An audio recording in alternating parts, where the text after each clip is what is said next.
여러분 반갑습니다. 반도체 오빠 전 회장입니다. 벌써 1월 이제 2일입니다. 1월 어떻게 보면 첫 번째 장이 열리는 날이죠. 장이 열리는 날이기 때문에 기분이 설레이지 않나요? 기분이 설레이고 뭔가 좀 좋은 일이 일어날 것 같은 그런 느낌이 막 팍팍 듭니다. 팍팍 들어요. 여러분은 그렇지 않은지 모르겠는데 천 회장은 벌써 필 받았습니다. 필 받았어. 이른 아침부터. 하여튼 여러분 좋은 일들, 좋은 기운, 아주 좋은 것들만 음, 섭취하시기 바랍니다. 음식도 좋은 거 드시고요. 여러분 혼자를 즐겨야 합니다. 혼자. 이 혼자가 나쁜 게 아니야. 나이 먹을수록 혼자를 즐길 줄 알아야 돼요. 그러면은 나중에 좋은 사람이 저절로 찾아와. 좋은 사람이 저절로 찾아오더라. 혼자 있어가지고 여러분 외로운 것이 아니라요. 나와 맞지 않는 사람들에게 이 둘러싸여 가지고 있어서 외로운 것입니다. 그 외롭다는 그런 생각이 든다고 여기저기 끼웃거리지 마세요. 차라리 혼자서 책도 읽고 영화도 보고 산책도 즐기면서 내 자신을 더 아껴주고 사랑해 주라는 겁니다. 사랑해 주라는 거예요. 사람은 어차피 혼자서는 살아갈 수 없는 존재입니다. 그래서 자신과 결이 맞는 그런 사람이 눈에 띄게 되면은 저절로 끌리게 돼 있다. 그런 이야기가 있어요. 그래서 서두르지 말고 다그치지도 말고 조바심 내지도 마십시오. 혼자 있는 그런 시간을 즐기면서 나와 맞지 않는 사람을 좀 멀리 하고요. 나와 맞는 사람을 기다리다 보면은 이 혼자인 것 같은 그런 외로움은 저절로 사라집니다. 그래서 나와 결이 맞는 사람들로 인간관계는 채워질 것입니다. 한번 실천해 주셨으면 좋겠습니다. 꼭 이루어질 겁니다. 그러면요, 여러분 삼성전자 이야기를 한번 또 해보도록 할게요. 제가 이야기하는 거 자꾸 듣다 보면 여러분 피가 되고 살이 됩니다. 한번 해보세요. 나쁠 거 하나도 없어요. 오는 17일 첫 공개될 삼성전자의 최고 스마트폰 갤럭시 S24 실물 사진이 잇따라 유출되네요. 공개 행사 이전에 그 실제 제품 사진하고 사양이 거의 다 유출이 됐고, 뭐 행사 자체가 현재 맥이 빠지게 됐다. 맥이 빠지게 생겼다고 그런 이야기가 있습니다. 이 새롭게 보여줄 내용이 거의 없을 정도다. 이런 얘기를 합니다. 너무 유출이 심하다 보니까 이 삼성이 마케팅 차원에서 일부러 유출한 건 아니냐, 뭐 이런 또 말이 나올 정도로 많이 유출이 되는 것 같아요. 하지만 그 앞서서 삼성은 실제 제품 사진이 유출되다 보니까 이 법적 대응까지 시사를 했고 강력한 유출 단속에 나선 바 있습니다. 그 해외 IT 유력 매체들은 그 유출된 사진 상당수가 갤럭시 S24 울트라의 실제 모습이 맞다. 이렇게 확인을 했고 업계에서도 삼성 파트너사의 실수로 인해서 유출로 파악하고 있다고 합니다. 삼성이 전 세계 수많은 파트너사를 통해서 제품을 출시하는 만큼 제품 정보를 100% 막는 것은 불가능하다는 거죠. 해외 IT 매체들은 삼성의 그 해외 파트너 그 웹사이트에서 유출된 것으로 추정되는 S24 모델의 새로운 공식 이미지하고 정보를 공개를 했는데 제품 이미지하고 컬러하고 스토리지 옵션까지 보여줍니다. 현재 해당 웹페이지는 삭제된 상태인데 IT 외신들은 삼성 파트너사가 실수로 유출한 것으로 현재 전하고 있고 앞서 대만 IT 매체에서도 그래요. 소기닷컴 여기에서도 갤럭시 S24 울트라 실물 사진을 공개를 했어요. 공개를 했는데 삼성을 의식했는지 현재 원본 이미지 모두 삭제됐지만은 외신 등으로 이미 실물 사진이 퍼져나갔다고 합니다.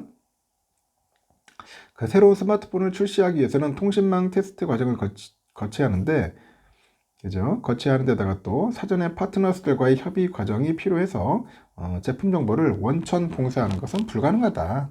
뭐 그런 겁니다.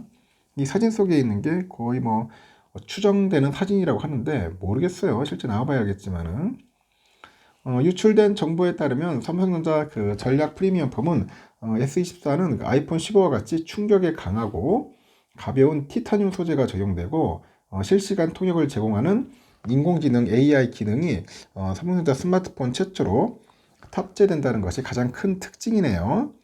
삼성은 AI를 전면에 내세울 것으로 보입니다. 카메라도 한 단계 더 진화되고 S23 울트라에 처음 탑재했던 2억 화소의 메인 카메라를 비롯해서 1200만 화소의 초광각 카메라는 그대로 탑재될 것으로 예상이 돼요. 앞서서 뛰어난 카메라 그 성능 덕에 괴물폰으로 불렸던 S23 울트라에 이어서 또 한 번 카메라 업그레이드를 예고를 하는 거죠. 그 S24 시리즈도 전작처럼 기본, 플러스, 울트라 이렇게 세 가지 종류 나오는데 가격은 전작과 유사할 것으로 예상되지만 최고 사양인 울트라 모델의 경우 가격 인상이 예상이 된다고 합니다. 한편 삼성은 예년부터 출시기를 앞당겨서 1월 17일 S24를 경쟁사 애플 아이폰의 그 텃밭이죠. 미국 캘리포니아주에서 공개를 합니다. 세계 스마트폰 1위 자리가 또 위협받다 보니까 출시 시기 좀 앞당기는 것 같아요. 이번에 아주 멋진 폰으로 나올 것 같습니다. 기회 되시면 하나씩 구입하세요. 삼성이 또 올해 반도체 사업에서 11조 원 넘는 영업이익을 거두겠다는 야심찬 목표를 세웠습니다. 13조 원 규모의 영업 적자를 낸 것으로 추정되는 지난해와 비해서 반도체 부분의 손익 목표를 25조 원 가까이 올려잡은 거야. 25조 원.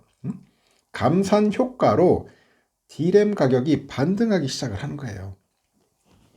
그래서 이제 AI 확산으로 반도체 수요가 살아날 것을 반영한 것을 분석이 되는데 일단은 삼성전자 반도체 부문의 경영진은 올해 영업이익 목표치를 11조 5천억으로 결정을 했고 이 목표치는 최근에 DS 부문의 임직원에게 전달이 됐습니다.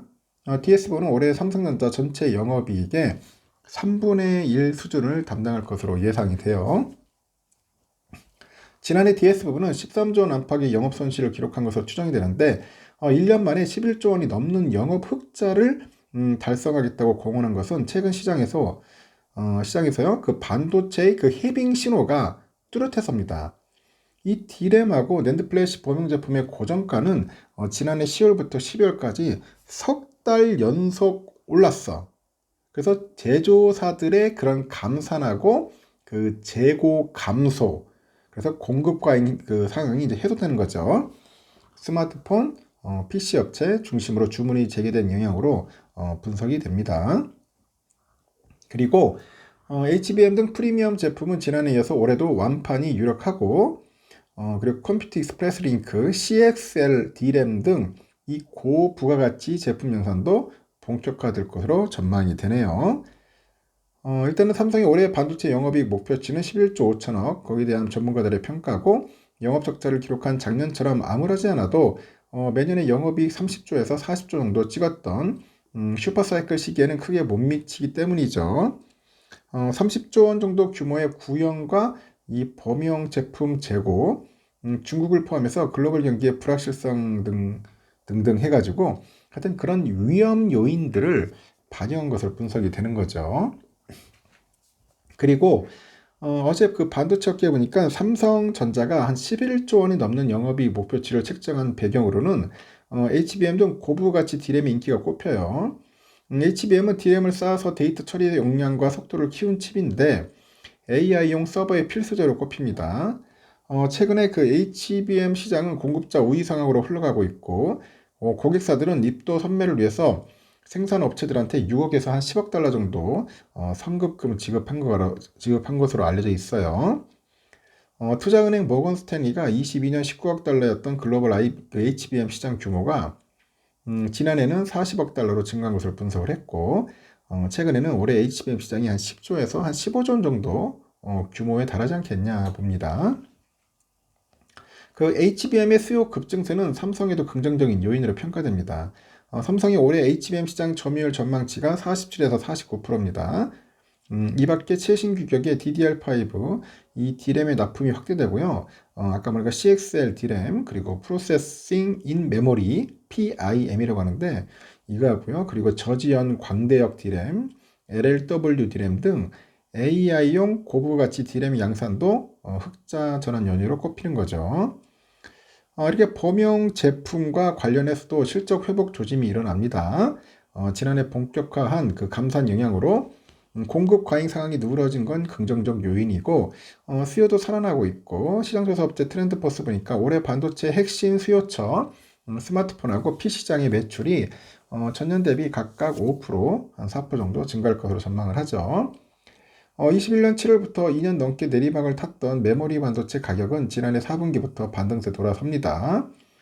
지난해 10월부터 12월까지 D램 범용 제품 가격은 26.9%, 낸드 플랫이 13.4% 반등을 했고, 반도체 관계자는 세계 시장에서 메모리 반도체 수요 증가율은 20%에 달할 것으로 예상이 되지만 공급 증가율은 10% 수준에 그칠 거라고 분석을 하죠. 산업계에서도 메모리 업황이 해빙기에 접어들었다는 평가가 우세합니다. 가트너, 옴디아 등 시장 조사 업체 사이에서 보니까 이 D램 시장이 25년 사상 최대 규모로 커질 거라는 낙관론도 있고, 삼성 안팎에서 실적 낙관론에 대한 경계의 목소리도 작지 않아요. 33조 7천억 규모의 DS 부분 재고가 부담 요인으로 꼽히는데, 재고 자산 대부분이 구형 제품이어서 제값을 받고 파는 게 쉽지 않을 거라는 우려죠. 낸드 플래시 경우 올해 상반기는 물론이고 하반기에도 적자를 기록할 것으로 비관적 전망도 있어요. 다수 업체가 경쟁하기 때문에 공급 과잉 해소가 쉽지 않아요. 그리고 AI발 수요 확대 수혜 강도도 D램 대비 약하고, 삼성은 낸드 감산을 최소한 2분기까지는 이을 것으로 관측이 됩니다. 그래서 파운드리 사업에서는 기대와 우려가 깔리는데 3에서 5나노 정도 그 미터에 최첨단 그런 공정에서는 그 HPC, 고성능 컴퓨팅이죠. 그리고 차량용 반도체 고객사의 주문이 늘고 있어요. 하지만 그 구형 칩을 생산하는 200mm 웨이퍼 기반의 전통 공정의 가동률은 50%에도 못 미치는 것으로 현재 알려져 있다. 그렇게 보시면 될 것 같습니다. 일단은 많이들 팔아야죠. 잘 만들어가지고. 그리고 삼성이 또 연구개발하고 R&D하고 전략적 시설 투자를 통해서 24년에도 아주 힘차게 도약을 할 겁니다. 삼성은 23년에만 시설 투자에 약 53조 7천억 투입했어요. 연간 최대 수준입니다. 메모리 반도체의 경우 중장기 수요에 대응하기 위해서 이제 평택 캠퍼스죠. 이 3기 마감했어요. 그리고 4기, 네 번째 이제 골조 투자 등 R&D 투자 비중 확대가 예상됩니다. 그리고 업계 최고 수준의 그 HBM의 그 생산 능력을 확보하기 위한 투자도 적극적으로 진행을 하고, 이 파운드리 부분에서는 첨단 공정 수요에 대응하기 위해서 평택 캠퍼스 생산 능력을 좀 확대합니다. 그리고 미국 테일러 공장, 인프라스트럭처 투자 등으로 22년보다는 투자가 늘었어요. 특히 삼성은 이 반도체 사업에서 고성능 첨단 공정 제품 판매하고 이 다양한 의용처에서의 신규 수주를 지속적으로 확대할 계획이라고 하죠. 이를 통해서 기술 경쟁력 그리고 시장 리더십을 더욱 공고히 한다는 방침입니다. 그 메모리는 업계 최고 수준의 생산 능력을 바탕으로 해서 HBM3하고 3E 이 비중을 확대하는 거죠. 시스템 LSI는 플래그십 제품 판매 비중을 확대하고요. 모바일 시장 외에 사업 영역을 넓힐 계획입니다. 파운드리는 게이트 올 어라운드 GAA죠. 이 3나노 2세대 공정의 양산과 미국 테일러 공장의 가동을 통해 가지고 기술 경쟁력을 강화하겠다는 건데, 이를 통해서 아까 말한 것처럼 고성능 컴퓨팅 그리고 차량하고 소비자용 등 그런 응용처로 수주를 확대할 나갈 계획이죠. 초거대 인공지능 그 시대의 메모리 기술의 발전과 성능 향상이 중요하다고 봅니다. 지난 40년간 업계를 선도하면서 그 쌓아온 독보적인 기술, 이런 노하우 바탕으로 AI 반도체 생태계를 확장할 다양한 그런 메모리 제품을 준비해왔다고 하죠. 2016년에는 세계 최초로 고성능 컴퓨팅용이죠. HBM 사업화를 시작하면서 AI용 메모리 시장 개척했죠. 2017년에는 그 선보인 8단 적층이에요. HBM2. 당시 가장 빠른 속도 메모리였던 GDDR5보다 8배 빠른 속도를 구현했고, 이를 통해서 AI, HPC 시대에 필수적인 3차원 스택 기술을 보였어요. 삼성은 9.8GBps 속도의 HBM3 제품을 개발해서 이 고객사에 샘플을 공급할 건데 25년에는 HBM4를 개발하는 것을 목표로 잡았고 해당 제품에 적용하기 위해서 고온 열 특성에 아주 최적화된 그런 기술도 준비한다네요. 이를 통해서 다양한 메모리 솔루션 제품을 개발하겠다는 게 삼성의 목표입니다. 아울러서 플래그십 중심으로 스마트폰 판매를 확대하고 이제 초대형 TV 시장을 선도해서 경쟁력을 강화할 계획인데 이 AI 기술 적용을 확대해서요.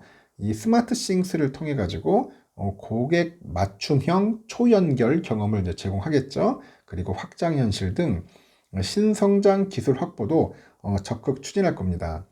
그 삼성은 갤럭시 AR을 공개해서 자체 그 개발한 온디바이스 AI 기술을 선보이는데 이 사용자들이 많이 쓰는 그런 핵심 기능에 생성형 AI 기술을 적용해서요 더 창의적이고 편리하고 어떤 초개인화된 경험을 제공할 거라고 합니다. XR 그리고 디지털 헬스, 뭐 디지털 월렛 등 미래 성장 분야도 투자도 강화할 거고요. 영상 디스플레이 사업부에서는 초고화질 초대형 TV 시장이 이끌어갈 겁니다. 생활가전은 스마트 싱스를 바탕으로 가전과 기기 간 연동 경험을 고도화합니다. 하만은 차량 내 고객 경험을 강화해서 전장 디스플레이 등 신규 사업 그 수주를 확대할 계획이고 하만 삼성 그 전자 협업도 확대해서 제품 차별화를 추진하는 거죠. 삼성은 미국 라스베가스에 열리는 CES 24에선 모두를 위한 AI, 일상 속 똑똑한 초연결 경험이라는 주제를 맞춰서 AI 전략도 선보입니다. 삼성전자 관계자는 삼성전자가 추구하는 혁신은 항상 고객 경험으로 출발합니다. 이를 실현하기 위해서 AI, 데이터 인텔리전스 등 새로운 라이프 스타일을 창출하는 선행기술 연구에 매진하고 있다. 이렇게 강조를 하는 것 같습니다. 그래서 여러분 참고하시고 삼성전자 관심 있는 분들은 한번 살펴보시기 바라겠습니다. 일단 여기까지 하겠습니다. 여러분 좋은 하루 보내십시오. 오늘 첫 번째 장이니까 첫날이니까 상당히 기대가 될 겁니다. 하여튼 기분 좋은 일들이 좀 가득했으면 좋겠습니다. 감사합니다.